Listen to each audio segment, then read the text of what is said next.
Today we will be talking about the Mishnah and the Talmud. Okay, the Mishnah. Okay, or in modern Hebrew, Mishnah means or plural is Mishnayot. Okay, is the study by repetition. Mishnot means to repeat again and again, and it comes from the verb shana, to study and review, and also means secondary, like Mishneh.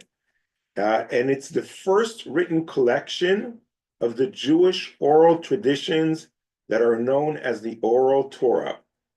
It is also the first work of rabbinic literature. Therefore, here, I'll just pass on some samples. You could just look at it as you go along. What? Are the 6 books in one book? No, not here. There are different editions. You could put all of them in a small book if you put it in very small writing, or you can have volumes over volumes. Depends on how many commentaries there are. The Mishnah is really, really important because, as I explained in the past, there was a rabbinic prohibition to write down anything that was transmitted orally. Okay, because we have the written Torah, right, the 5 books of Moses, and the Bible, the Tanakh, and these were the only things that were written down, and were very written down in a very exact way. But the oral Torah, okay, Torah shebe'al peh, was be'al peh. It was transferred and transmitted from generation to generation in an oral way. Okay, Moses passed it on to Yeshua. Yeshua passed it on to the elders. The elders passed it on from generation to generation. No one ever wrote it down. Okay, so suddenly, at the year 219, comes Rabbi Judah, the Nasi, the president of the Sanhedrin, and the most authoritative person of that time, and decides to put it in writing. And that was like a very big revolutionary change, to write down the oral Torah. And therefore, it's also the first rabbinic piece of literature that we have. And that's really the Judaism that we know today is really based on the Mishnah. Okay, so that's why it's such a revolutionary piece of literature, and also extremely important. How did they decide which people to put into commentaries? Okay, yeah, I'm going to talk about that in a moment. That's a good question, though. Yeah. What did they write it on? What do they write it on? That's a very good question. They probably write it on scrolls, okay? And they even estimate that it's not necessarily that they wrote it down. They had experts, like they spotted the people that have the best memory in the world, okay? And they kind of like decided, this is the text that's going to be the Mishnah. There are other texts floating around, but we're going to codify these texts, and these texts are the ones that are going to be the Mishnah. And all the other texts are just not going to be in the Mishnah. And we'll teach people who have very good memory these texts. They will remember it, okay, and they will pass it on. And that was their job. That was really their job. And then they started teaching these texts in schools, little kids, etc., and they would memorize them, and people would know the Mishnah by heart. So perhaps it was written. We don't have anything from that time, and perhaps it was just transmitted. It was still transmitted orally, but it was codified in a way that it became sacred. Is this a certain class of people, or a special group of people, or a special name? Yeah, it's the rabbinic group, okay, and the ones that really come out of the Pharisees, from the people of the first, that group of the Second Temple, and they are the ones that from the Pharisees come out it's called the sages, Chachamim, or it's called the rabbis, the Rabbanim, and that's really the kind of like Judaism as it is today. Yes. Question. Rabbi, you told, by the way, introduction was very good. You told us at the end of our class, not today, but we are going to get some booklet description of like everything this, or whatever you are saying now, we have to write down and that's it. No, so first of all the lessons that I'm giving are online as well. So immediately the minute the lesson is over, all the materials are online. You could always go back and look at them. Okay, and I also have this PowerPoint that I'm giving, which I will share with you, and you'll have it in writing. So you'll have all the we'll text that have I'm it. showing, you'll also have them. So we'll have. Okay, yeah. Thank you. Okay, so the Mishnah was redacted by Judah Hanasi, probably in Beit Sha'arim or Tzipori, Sepphoris, between the ending of the 2nd century CE and the beginning of the 3rd century, in a time where the persecution of Jews and the passage of time raised the possibility that the details of the oral traditions of the Pharisees from the Second Temple period would be forgotten. Okay, so they were concerned that there are two reasons. One reason is they were worried that all this oral Torah will be forgotten because of the persecutions of Jews. But probably the more correct answer is that there was just so much information that they felt it's about time to make a decision on which way we're going. And there were a lot of opinions of rabbis. We'll touch about that in a second. Most of the Mishnah is written in Mishnaic Hebrew, but some parts are in Jewish Palestinian Aramaic. Okay, and we say Palestinian, we don't mean the Palestinian Hamas. we know today, God forbid. Okay, What does we Mishnaic Hebrew mean? Mishnaic Hebrew. The Shana. There's biblical Hebrew, okay, and it's very different than Mishnaic Hebrew, which is a more recent form of Hebrew. And there's modern Hebrew of today. Okay, there's different versions of the Hebrew language. You know, like there's German, the Germans that speak today. But if you pick up a book in German from 100 years ago, most Germans can't read it, right? Right. So so it's exactly the same with Hebrew, and you know, so Mishnaic Hebrew is actually more similar to modern Hebrew than Biblical. biblical Hebrew. And it has its different grammar rules as well. The term Mishnah originally referred to a method of teaching by presenting topics in a systematic order, as contrasted with Midrash, which followed the order of a Bible as a written compilation. As a written compilation, the order of the Mishnah is by subject matter and includes such a broader selection of halakhic subjects and discusses individual subjects more thoroughly than the Midrash. Okay, so this is also another big revolution in the thinking that the Mishnah is doing, okay, which is very opposite than the way the Bible is.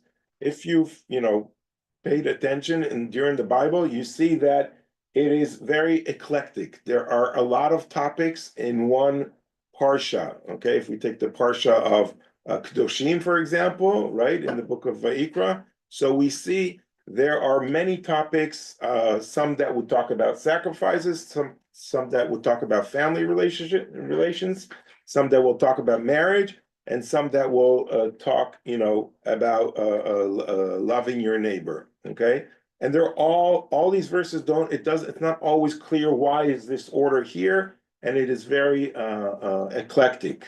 Okay, there's no reason, there's no logic reason to why these topics are in one portion of the Torah. Okay, is that clear what I'm saying? Mhm. Okay. Unlike that is the Mishnah. The Mishnah has a very logic, methodology, okay, where it is grouped by topics. Here. Okay, if now we're talking about family relationships, so there's all these tractates that talk about family relationships. If we're now talking about monetary issues, okay, so all the monetary issues are grouped into a certain set of books, etc. If we're talking about Shabbat, so all the Shabbat issues are Oh. in one tractate. Okay, unlike the Bible that talks about Shabbat in the book of Genesis, Exodus, in the prophets, etc. You kind of like have to group the different rules of Shabbat in the Bible as opposed to the Mishnah, where Rabbi Judah Anasi did this in a very didactic way. So looking at the Mishnah, I just skimmed a little bit, cleanliness, and it was all about stoves and stovetops and holes in the oven. Was that progressive? Did it start out with one rabbi's opinion and then somebody else wrote more on it? There's a lot about cleanliness of ovens in the first chapter. Yeah, that's a very, very important question. We do not have an answer about how it all began or where did it all begin, okay? The tradition teaches us that this is the oral Torah that Moses received on Mount Sinai, along with the written Torah, okay? So Moses received like two Torahs. He received the written Torah, but he also got the oral Torah, the interpretation, okay? Whether that is correct or not is not relevant at this point. It is clear, though, from a historical point of view, that at some point in history shows up these oral traditions that relate to the written Torah. So even if it didn't happen, okay, the way that tradition teaches us that Moses received the oral Torah and the written Torah, somewhere along the line there is an oral Torah. It shows up. Maybe it happened hundreds of years later, but it means that some people were discussing the oral Torah, and they came up with, they were discussing the written Torah, okay, and they came up with these oral traditions. Okay, there are two ways to deal with the written Torah. You could comment on them, okay, and you could also deduct from them new laws, okay, that could be the same as the Torah, maybe just expanding them, or sometimes they're even a little bit different in a way. And that's kind of like the tension between the written Torah and the oral Torah. So sometimes tradition tries to put it in a more holistic way and describe them all as giving to Moses, okay? But if you look at it from a more, academic point of view, from a more, like scientific point of view, analyzing these texts, it is clear that these texts somehow correspond with one another, but the oral Torah is really what people did and practiced in actuality, okay? And these are the traditions that were passed on from generation to generation. And I'll give some examples later on when we touch upon these touch upon these texts. But the classic. Sorry. Yeah. I'm trying to cut it off. The classic is the Mishnah that talks about the first Mishnah, okay, talks about from what time in the evening are we supposed to read the Shema, okay? And that's like the classic question, Matai korim Shema, in the evening. At bedtime. At bedtime. Well, some people said at bedtime, some people says when the stars go out, some people said from the time that the priests go in to do, the evening work that they need to do. So there are different opinions, Okay, but then comes up the very classic question is, who said that you're even supposed to read the Shema? Where does it say that you're supposed to read the Shema in the evening? Okay, so the Mishnah already assumes that everyone knows that you read the Shema twice a day, in the morning and in the evening. Okay, so the Mishnah is talking, okay, it's just like I will tell all of you, okay, why don't you Google it up? Anyone here did not understand what I said? If I would have said to you 50 years ago, why don't you Google up? What would you say? What? Okay. What did you read? What are you talking about, right? You're like, it's like we don't understand this language. Oh, it was like something you said in Hebrew. It was like, and I would explain to you, yeah, you go to the internet, okay, you open and you Google it up, and then you're like, it still doesn't make sense what you said, right? Okay, so there is like, this is like, I find a text and I say, Google it up. Okay, if someone will come 2,000 years from now and find a text that would say, just Google it up, and they're like how do people even know what it is? Okay, so this is, how do people even know that you're supposed to read Shema twice a day? The Bible does not say it. Nowhere in the Bible does it say that you're supposed to read the Shema in the evening and in the morning. Okay, so that's the oral tradition that was passed on from generation to generation until Rabbi Judah Nasi writes it down. Okay, and he already is like, there's no point in telling people you need to read the Shema in the morning, in the evening, because everyone knows it. Let's just move on and talk about, the important stuff of like when, etc.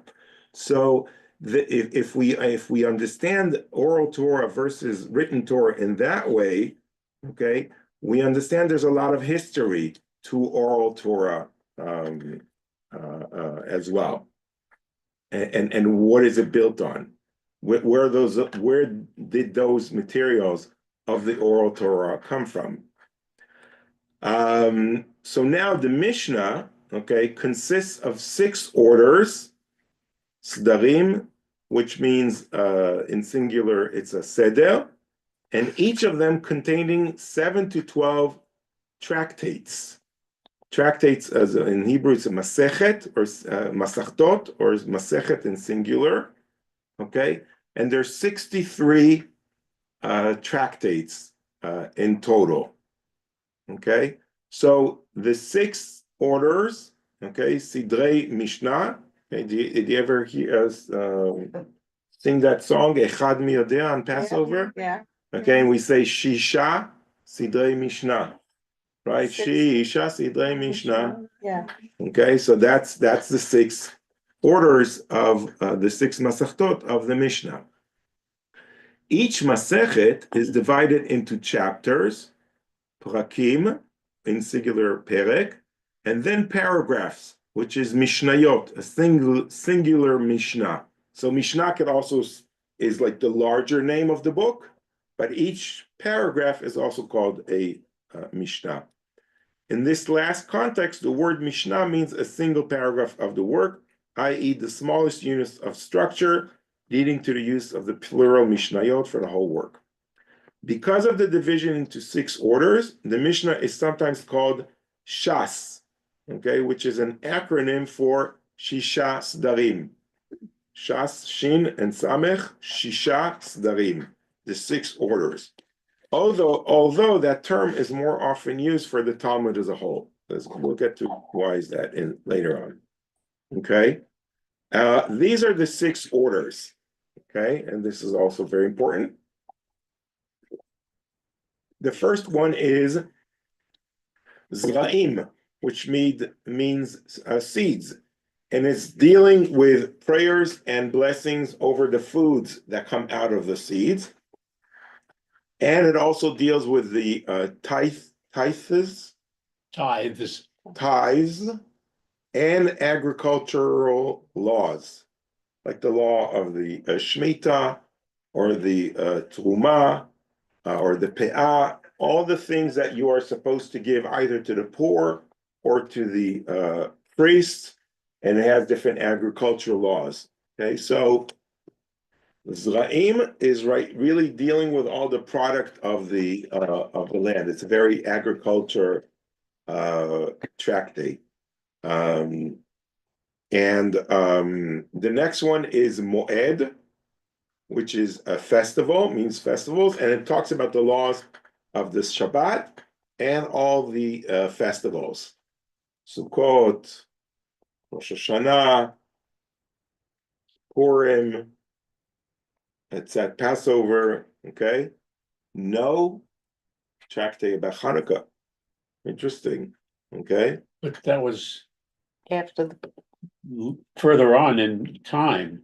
Yeah, right. But there's no, the laws of Hanukkah appear in the Talmud, they don't appear in the Mishnah. But it's interesting that there's no tractate for it. Then is Nashim, which is women, and it's concerning the laws of marriage, divorce, and some forms of oath and the laws of the Nazarite that were added here for different reasons. Then is Nezikin, which means damages in dealing with civil and criminal law, the functioning of the courts and oath, all the monetary issues also, okay? So it's, if you're like in law school in Israel, so you would learn parts of this as well. The next one is Kodashim, holy things, and it regarding the sacrificial rites, the temple, and the dietary laws. Okay. Taharot is purities pertaining to the laws of purity and impurity, including the impurity of the dead, food purity, and bodily purity. Okay. And this, for example, is the Mishnah of Taharot, purities. Okay. So these 6 make an acronym which is called Zman Nakat. And it's a popular mnemonic for these orders. In each order, with the exception of Zraim, tractates are arranged from the biggest in numbers of chapter to the smallest. After the first Jewish-Roman War in 70 CE, with the end of the Second Temple Center in Jerusalem, Jewish social and legal norms were in upheaval. The rabbis faced the new reality of Judaism without a temple to serve as the center of teaching and study, and a Judea without autonomy. During this period, rabbinic discourse began to be recorded in writing. So as I mentioned before, they were concerned that they don't have any more religious center in Jerusalem, so they decided to write it down. They saw the destruction of the Temple of Israel, and they thought, who knows what's going to happen about this, and they started writing down these oral traditions. Basically, this was a turning point for Judaism, because without a temple, some of them felt that Judaism is over, like we lost the battle. A lot of people joined. Christianity was emerging at that time. A lot of people were disappointed with Judaism and left it, became Christian or idol worshippers. They joined the Romans, right? We talked about Josephus last week, who was a very devoted Jew but decided to leave. And there were others as well, and yet the rabbis kind of like reinvented Judaism in many ways by developing this kind of Judaism and these traditions, and in a way today we know they were correct, but at that time they couldn't know that. Okay, they just have that feeling of faith. This is the right way to go. Today we know this is the Judaism that we know has survived all these years. The possibility was felt that the details of the oral traditions of the Pharisees from the Second Temple period would be forgotten, so the justification was found to have these oral laws transcribed. Okay, because as I mentioned before, it was forbidden to write those traditions. Authorities are divided on whether Rabbi Yudah, the prince, Anasi, recorded the Mishnah in writing or established it as an oral text for memorization. The most important early account of its composition, the Geret of Shrira Gaon, the Epistle of Rabbi Shrira Gaon from the 8th century, is ambiguous on the point. Although the Spanish recessions leans to the theory that the Mishnah was written, however, the Talmud records that in every study session there was a person called the Tana, appointed to recite the Mishnah passage under discussion. This may indicate that if the Mishnah was reduced to writing, it was not available on general distribution. Okay, so even if it was in writing, it wasn't very public. They maybe had very, very few copies. More often, they would just teach those people who had very good memory, the people that were called Tana, they would teach them and they would know it exactly by heart. Okay? How many people knew how to read at the time? All of the boys. They did. Yeah.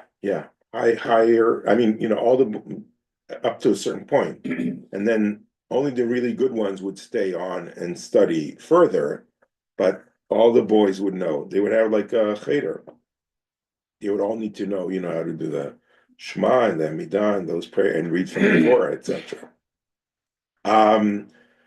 Okay, this is also very important, the rejection. Some Jews do not accept the codification of the oral law at all. The Karaite Judaism, for example, recognizes only the Tanakh as authoritative in halakha, Jewish religious law, and theology. Okay, so for the Karaites, a sect of, I'll read this because it's going to say this here further. They reject the codification of the oral Torah in the Mishnah and Talmud and subsequent works of mainstream rabbinic Judaism, which maintain that the Talmud and Mishnah are an authoritative interpretation of the Torah. The Karaites maintain that all of the divine commandments handed down to Moses by God were recorded in the written Torah without additional oral law or explanation. The Karaites comprise a significant portion of the world Jewish population in the 10th and 11th centuries CE. There were millions of them back then, and they remain extant, although today their numbers have been reduced to around a mere 50,000. Most of them are gone. There's some of them that live in Israel in some cities. I visited in Ukraine. They had a very big community there. Their synagogue is still standing there in Kiev. It was fascinating to see it. And there were other parts of the world. They spread all over the world. There were millions of them. They were the majority of Jews at certain times. And they are still considered Jews. But they don't believe in the oral Torah. They only follow the biblical Torah. One famous example is the Torah says you shall not light fire in all of your homes on Shabbat. Okay, so they eat cold food on Shabbat, and in rabbinic tradition that's prohibited. You need to eat warm food. However, you can't light fire on Shabbat. How would you warm your food? You light it before Shabbat begins. Okay, and you keep it like on a low flame, and then you can have warm food on Shabbat. The Karaite said this is a prohibition. The Karaite said doing this desecrates the Shabbat because it goes against what the Torah says of not having a flame on Shabbat. So there's like different interpretations of that. And they eat cold food, which is interesting, right? The way they look at these things. The rabbis who contributed to the Mishnah are known as the Tanaim, of whom approximately 120 are known. Okay, we have their names. Famous names are like Rabbi Akiva, Rabbi Ishmael, Rabbi Judah Hanasi, Rabbi Shimon Bar Yochai, these are some of the famous ones, Rabbi Yochanan ben Zakkai, etc., etc. The period during which the Mishnah was assembled spanned about 130 years or 5 generations in the 1st and 2nd centuries CE. Judah Azanasi is credited with the final redaction and publication of the Mishnah, although there have been a few additions since his time. Those passages that cite him or his grandson, Judah II, and the end of the Tractate Sotah, which refers to the period after Judah's death. In addition to redacting the Mishnah, Judah and his court also ruled on which opinions should be followed, although the rulings do not always appear in the text. Okay, this is also something very important, and we're going to see this in a moment in the Mishnah. The Mishnah lays out the different opinions. It doesn't say which opinion to follow. Okay, there are additional books, which I'm not going to talk about, I'm just going to mention now, which is called, for example, the Tosefta, okay? And these are all the opinions that did not make it into the Mishnah. Okay, so when Rabbi Yudah Nasi compiled the Mishnah, he's like, okay, you know what? I'm going to put these opinions inside. He didn't add other opinions for various reasons, probably for political reasons. He didn't like those opinions, or maybe he wanted to rule in a more different way. So sometimes he would put in 2 or 3 opinions, but there were 5 or 6 opinions. How do we know that? Because of the Tosefta, okay? But he didn't add them in, okay? And but these books, I mean, these opinions remain. We have them until today, so we understand that he was willing for the discussion to be around these opinions. So you can decide according to one of these 3 opinions, but not like all the others, okay, which is like an interesting phenomena. And sometimes he wrote just one opinion, okay? And when he writes just one opinion, he doesn't give the name of the rabbi that says it. He just brings that opinion as if it's the opinion of the majority. So it's an interesting style of editing that he chose. And we know all of this because we have the Tosefta, which is like the additional Mishnayot that never made it into the main Mishnah. Okay, but nowhere in the Mishnah does it say from these 3 opinions we go according to this opinion. Okay, we kind of like we need to use the Talmud. We'll talk about the Talmud later on for that. Most of the Mishnah is related without attribution. That's Stam Mishnah, okay, which is usually the first opinion, and it's not attributed to any specific rabbi. And this usually indicates that many sages taught so, or that Judah the prince ruled so, okay? The halachic ruling usually follows that view.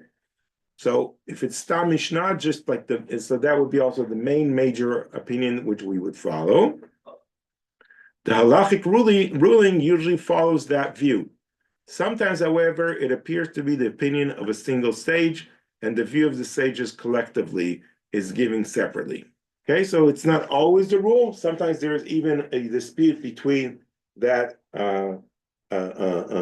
anonymous opinion, which is not the majority opinion, because it says that the sages think something differently. So it's not always clear to know who wrote what part, unless it's attributed to a specific rabbi. And really, this style is very important to understand. It's like it's not a usual code of law, a piece of literature that we're used to. We're used to having a ruling at the end of a debate. Okay, we usually, or we just bring one opinion. Why do we have to have all these opinions on a certain matter? Okay, but that's not the rabbinic way of thinking. The rabbinic way of thinking is always bringing different opinions, and sort of like the learner has to deduct and understand it and make their own decision in that way. Okay, it doesn't mean each and every one can make their own decision. It means an authoritative rabbi can make the decision, but they have to take into account all the different opinions They have to take into account the different situations that are related to each of these opinions. It's a very complicated task to do, but it is not something that you just pass on from generation to generation and say, you follow this rabbi and this rabbi, etc. Each rabbi has to kind of like learn it and adapt for his community. It's In that interesting sense. to think of the way our Supreme Court works. John Jay must have been familiar with that kind of decision making. Uh-huh. Okay, interesting. So there is a precedent in other laws as well to that. Okay, now, Sophia, I know you asked for these texts, so here's an example of a text that I want to show you. This is from Mishnah Psachim, and this is a manuscript. The Kaufman manuscript is what you see here. Okay, and I'm going to ask those who could read Hebrew, okay, to read to us what it says here where the arrow is. Where's the arrow? Wait, let me enlarge this. Okay.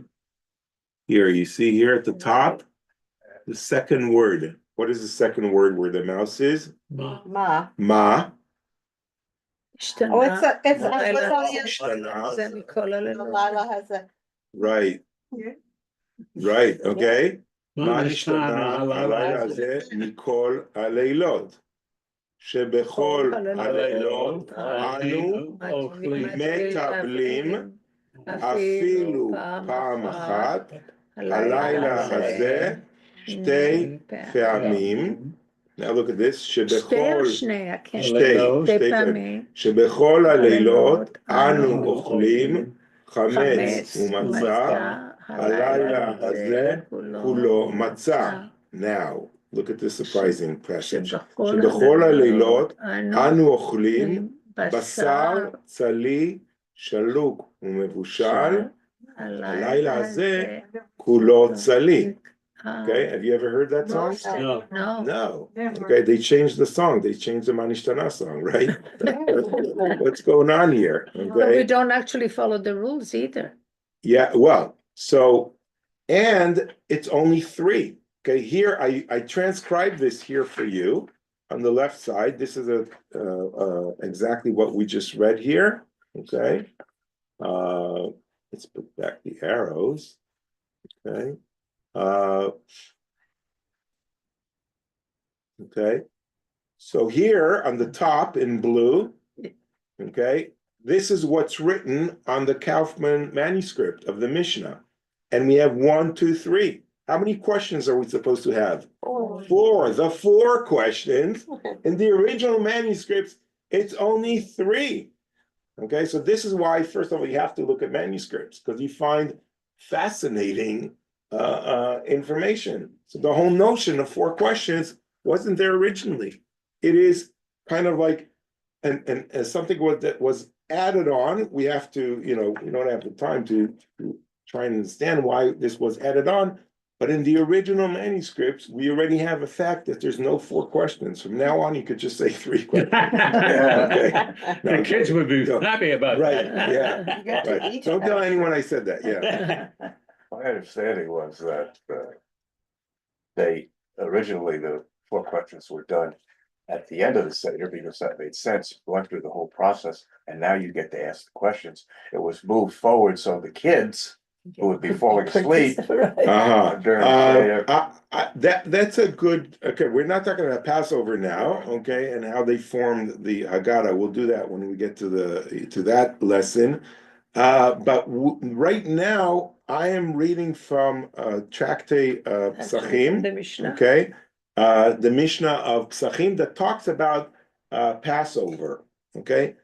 I'll just give you this as an answer, what you're saying, but just as a background. Tractate Psachim has 10 chapters, okay? 9 chapters talk about the sacrifices the Passover sacrifice that was done at the temple.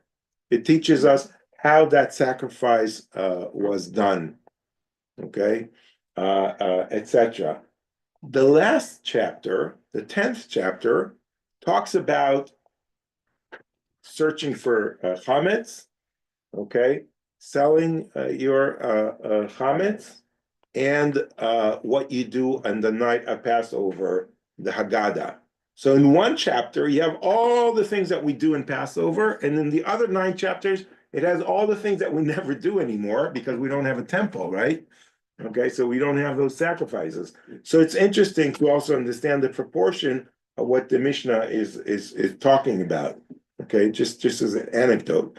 But in this 10th chapter that talks about the Seder night, okay, this is the order of how they have it. This is where they have the 4 questions, or actually the 3 questions, okay?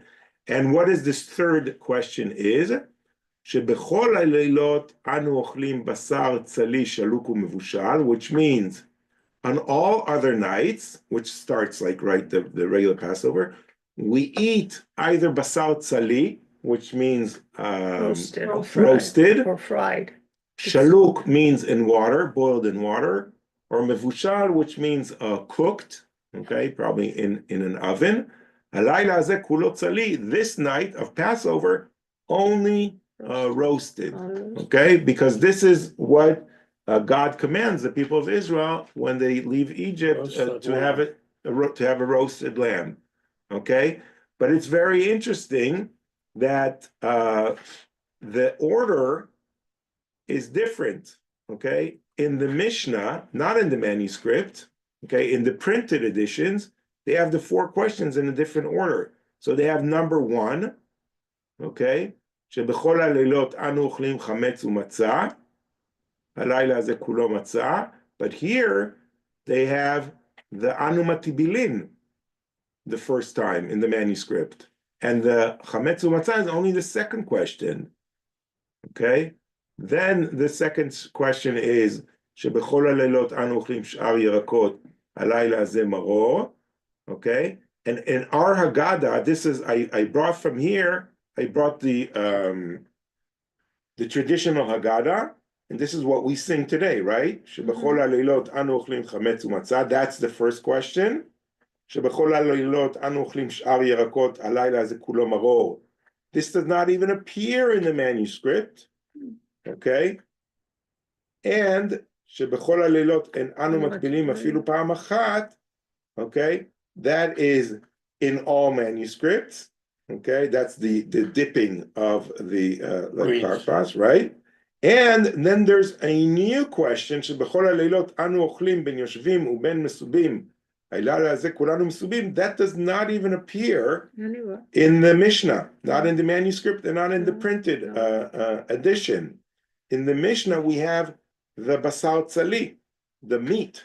But because we no longer have a sacrifice, we no longer eat the sacrificial lamb of Passover, it was taken out in our Haggadah because there would be no point in talking about this because we're teaching our children. We want to teach them what the next thing is to do. So they took out that question and inserted a different question, which is the 4th question. So it's just fascinating to see the process of how it started, how it changed in the middle of history when they kind of regrouped things and when they came out with the printed edition, and then eventually how it came out in the Haggadah. Okay, so it's like a good example. Yes, Yeah, just a comment. So this was compiled after the destruction of the Second Temple, right? And yet we have all those 9 chapters in this particular about sacrifices that happened in the temple. So I'm thinking maybe those were included that way because of the hope of a 3rd temple. And that it might be important to know what happened in the past. Yeah, so that's a very, very important point that you're raising, and you're very accurate in your assumption. Because it was so near, the temple was destructed at the year 70, and this is redacted, edited in the year 219. So there's still people who were like hoping for the rebuilding of the temple. So they're like, okay, let's write it all down, etc. But it also reflects something else which we can't see, which is all the discussions that happened probably over hundreds of years about this. They didn't want to erase all these discussions. It's not like all these discussions happened a year or two before the year 2019. All these discussions happened hundreds of years before. Even when the temple was standing, they had these discussions because we know a lot of these rabbis and their names were at the time of the temple. So they had these discussions, and it was passed on along from generation to generation until Rabbi Judah Anasi said, okay, we have so much material here, let's edit it. Let's choose which of, maybe there could have been 20 chapters that they could have written about Passover. But he said, okay, no, let's compile it and have one authoritative text that will decide which is the right way to go. Okay? Let's look at another fascinating Mishnah. And I want to read this in memory of my father, Rabbi Michael Graetz, who is really the one who taught me this. This is from Mishnah Brachot, blessings, that talks about the different prayers that you say each day. And this is from chapter 4. That the Shemona Esrei, Okay.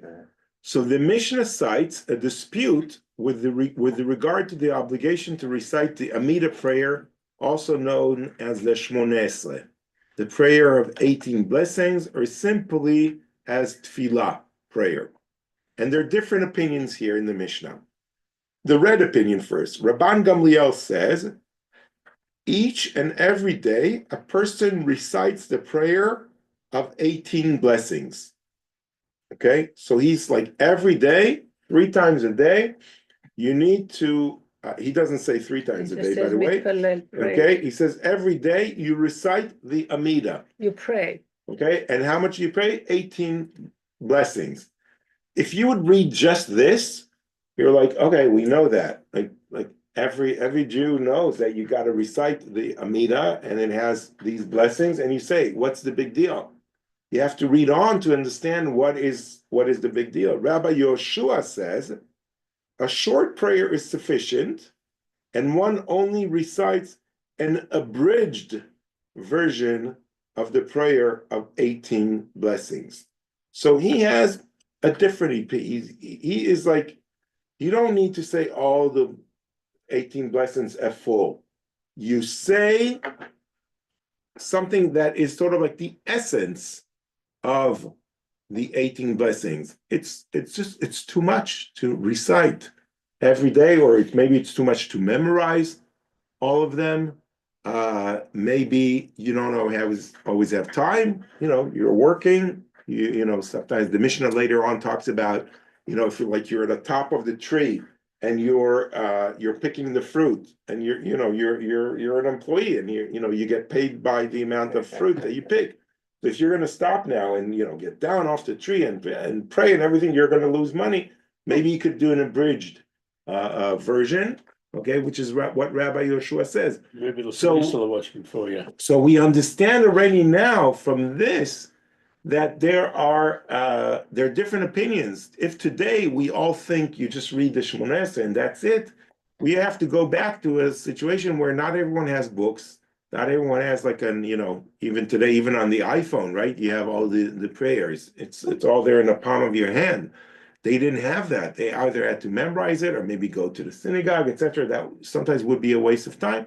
And some people said you could do an abridged version. Rabbi, wait, just a second. Rabbi Akiva says an intermediate opinion. If he is fluent in his prayer, he recites a prayer of 18 blessings, the full prayer. And if not, he need only recite an abridged version of the prayer of 18 blessings. Okay? So here's like an in-between version that is kind of like saying, okay, let's be realistic. Some people could do it because they know it by heart, they know it very well, you're going to be able to have the kavanah, the intention, etc., and do it properly. But some people, we don't want to discourage those who don't really know it. Those who could say it more or less, that's also okay, like an abridged version, something that comes more out of their heart, as long as people pray. Okay, so it's beautiful. When I read this with my father, he said, "Look at this. You see how in around the Beit Midrash in the table that they were sitting, there were like the more strict opinions. He called it like the Orthodox. Okay, there were like the more lenient opinions. Okay, which would be the Reform, and there was like in the between, the conservative. Okay, and he's like, can you recognize them? So Rabban Gamliel is the Orthodox approach. Each and every day, a person recites a prayer of 18 blessings. You could do it, you can't do it, we don't care. You have to do it. This is the way you do it. There's no other way of doing it. Okay. Then comes maybe the Reform opinion. Okay, it's not really Reform, but it's like in the metaphorical way, which is Rabbi Yeshua says, no, we don't need to bother people so much. Okay, just let them do the easy part, the abridged part, and that's it. Okay, and then comes Rabbi Akiva, who's come like with a more conservative, centrist approach, is like, wait, let's see, who are we talking about? Let's see, if we're talking about people who are knowledgeable and they could do the whole thing, okay, they'll do the whole thing. If we're talking about people who can't, but we don't want to discourage them, we don't want to tell them that, okay, only if you do it this way, this is the only way to do it. We want to encourage people to do it also like to the best of their ability. So let's also include them and make it a valid opinion as well. So we see, so he didn't mean that actually the conservative movement rabbis and the Reform rabbis were sitting in one Beit Midrash. But back then, thousands of years ago, they all had that capacity to all sit together and all make these different opinions and assumptions. But the root of these ways of thoughts are already ingrained in the Mishnah. And Rabbi Yudah Nasi, in his greatness, understood that you have to have all these opinions because some people will go this way, some people will go that way. If he would have ruled only like Rabbi Gamliel or like Rabbi Yeshua, he would cater only to a certain part of the people. He wouldn't be able to include as many Jews as possible in this way of thinking.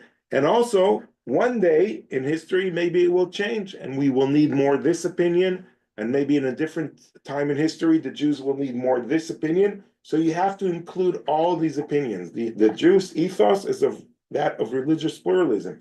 You include all the opinions that are on the table in your writings. You don't ignore any of the other writings. Yes, Peter. Is there a singular title to this whole package of prayers? Can you point to a program with a name that has like all of what all you're these saying? opinions? Yeah, all of these opinions. Yeah, so they would really be in the Mishnah and the commentary. So you would you would buy a book. This would be 6 volumes. Yeah. Okay. Or you would look at it online also. A lot of these books are online. I want to share with you actually, this is actually a good time since we're not going to start a new topic. So I want to share with you quickly this. Let me also share it on Zoom. I see my mother is here and she probably knows already what I'm going to share. Okay, which is Safaria. Okay, Safaria.org. Okay, and Safaria is home to 3,000 years of Jewish texts. We're a nonprofit organization offering free access to text, translation, and commentaries. By the way, I give them a donation every year because I use them a lot. And commentaries so that everyone could participate in the ongoing process of studying, interpreting, and creating. Okay, so this is an amazing. Actually, we should probably devote, more than just a few minutes to this. Maybe eventually we will. But if you look at like the Tanakh, they have all the books of the Tanakh here laid out in Hebrew and in English. Okay. here they are asking for a donation. I'm not gonna do that now, I already did it. Okay, and then let's say you open a book, okay? So you go to the, there are different versions, by the way, the JPS, the Mikra, etc. Okay, let's say I open chapter 2, and here's a verse. Okay, so here's the Hebrew, here's the translation, and here's this little dot here. I open this, and then it says about the text, table of contents, translations, okay, and also commentaries. Okay, now there are 59 commentaries on this, Rashi, Abarbanel, etc. So if I want to know what they have to say about this specific verse, it's like all this information is laid out in front of me. And this is just for one little text. They have, it's just like an unbelievable project that has all, like most of the important Jewish texts, not all of them, but again, Kabbalah, or like, you know, if you want like Mishnah. So everything we talked about today would be here. Okay, you would go to chapter 4, okay, and then it's all laid out here, including with the commentaries. Then there's also a lot of web sheets. People wrote, okay, it's a friend of mine, for example, wrote a whole lesson about this Mishnah. Okay, any rabbi that teaches something, they can upload this here, and it will be as well. So it's just an enormous, and they have a very good search engine. Okay, so any topic you want to do, you search it, and it's here. It's a phenomenal tool that I highly recommend to use. Rabbi, Yes, any other questions? when it comes to reciting the Amidah, didn't the rabbis also have some conditions, like where if you're walking through a strange wood or something where there was danger, you could. Right, you would say it very quickly. Make it short. yes, thank you. I did not read this part, but this is the part that you're referring to. Rabbi Eliezer says, one whose prayer is fixed, his prayer is not supplication and is flawed. I didn't touch upon this, but this is another interesting opinion where you can't just say the same words over and over again. You have to be creative in your prayer. You have to bring what's in your heart at that moment and not necessarily say these ancient texts. So he's very radical, right? He's like, you know, but here, his opinion is also here. You would say like this is the most reform or maybe reconstructionist, you know, it's like if it's not in your heart, don't say it. I forgot actually to mention this part. I'm sorry, I apologize. And actually, I even colored it, so I should have said it. And Rabbi Yeshua says, this is what Larry says, one who cannot recite a complete prayer because he's walking in a place of danger, recites brief prayer and says, redeem, Lord, your people, the remnant of Israel, at every transition, the meaning of which will be discussed in the Gemara. May their needs be before you. Blessed are you, Lord, who listens to prayer. Okay, so if you're in a place of danger, you just say this very short prayer, and it's like you did the whole Amida. So that's another way of doing it as well.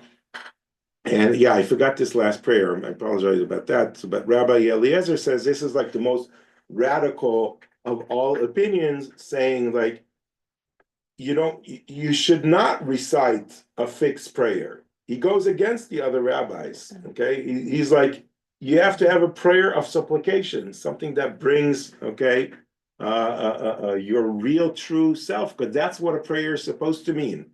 Okay, and his opinion is valid, and his opinion is also written here in the Mishnah. So the Mishnah is like really radical in its ability to hold all the opinions, even though very non-traditional ones, like that of Rabbi Eliezer. Okay, so this concludes our lesson about the Mishnah, and next week we will be talking about the Talmud, which is probably the most important book in Judaism, really.